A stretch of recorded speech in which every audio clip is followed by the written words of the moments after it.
Hello friends, মৌস কিচেনে সকল বন্ধুদেরকে স্বাগত জানিয়ে আজকের রেসিপি শুরু করলাম। আজকে আমি তৈরি করব ঠাকুরবাড়ির অনুকরণে সম্পূর্ণ নিরামিষ মহারানী মোচার ঘন্ট।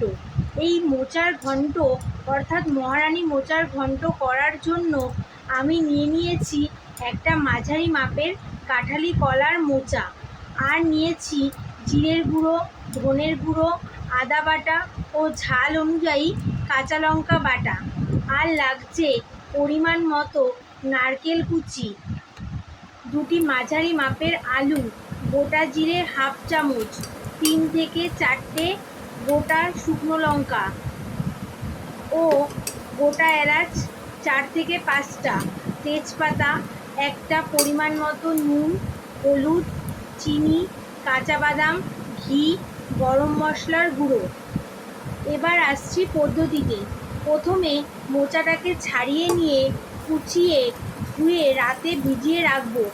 এর ফলে মোচা রান্না করার সময় কালো হবে না, কষটা চলে যাবে। তারপর প্রেসার কুকারে মোচাটাকে সেদ্ধ করে নেব পরিমাণ মতো জল দিয়ে। 3টে সিটি দিলেই মোচা সেদ্ধ হয়ে যাবে। এরপর মোচার জল ঝরিয়ে নিয়ে সেদ্ধ করা মোচাটা ঠান্ডা হলে হাত দিয়ে একটু ম্যাশ করে নেব। অন্যদিকে আলুগুলিকে ছোট ছোট করে কেটে ধুয়ে নেব। এবার গ্যাসের ওভেন অন করে কড়াই বসিয়ে কড়াই গরম হলে কড়াইতে পরিমাণ মতো সর্ষের তেল দিয়ে তেল ভালো করে গরম হলে লো ফ্লেমে কাঁচা বাদাম হালকা ভেজে তুলে নেব। ওই তেলের মধ্যে আগে থেকে কুচিয়ে রাখা নারকেল লাল লাল করে ভেজে তুলে রাখব। নারকেল ভাজার পর ওই তেলের মধ্যে গোটা জিরে, শুকনো লঙ্কা, তেজপাতা, গোটা এলাচ ফোড়ন দিয়ে কেটে ধুয়ে রাখা আলুগুলো দিয়ে নুন হলুদ দিয়ে লাল করে ভেজে নেব। আলু ভাজা হয়ে এলে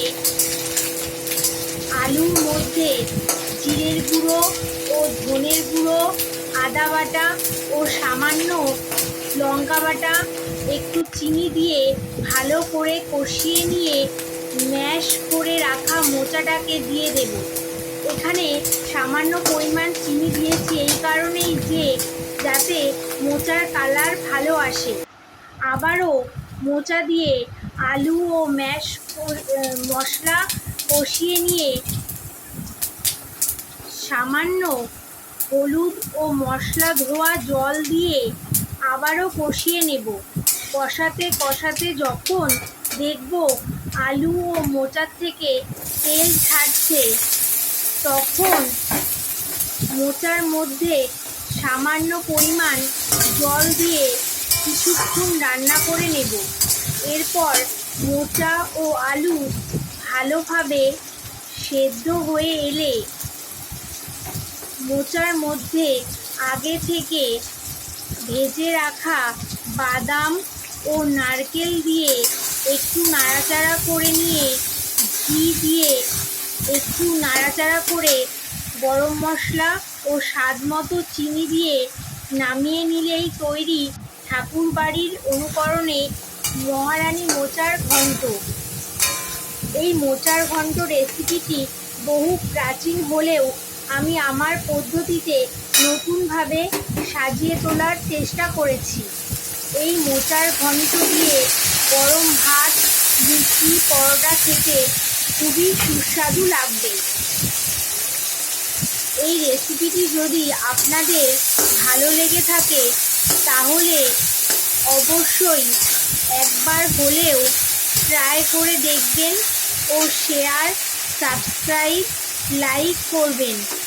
আমার সকল বন্ধুদের স্বাগত জানিয়ে আজকের রেসিপি এখানেই শেষ করলাম। নমস্কার বন্ধুরা, ভালো থাকবেন, সুস্থ থাকবেন। আবার দেখা হবে নতুন ধরনের একটি রেসিপি নিয়ে। নমস্কার বন্ধুরা।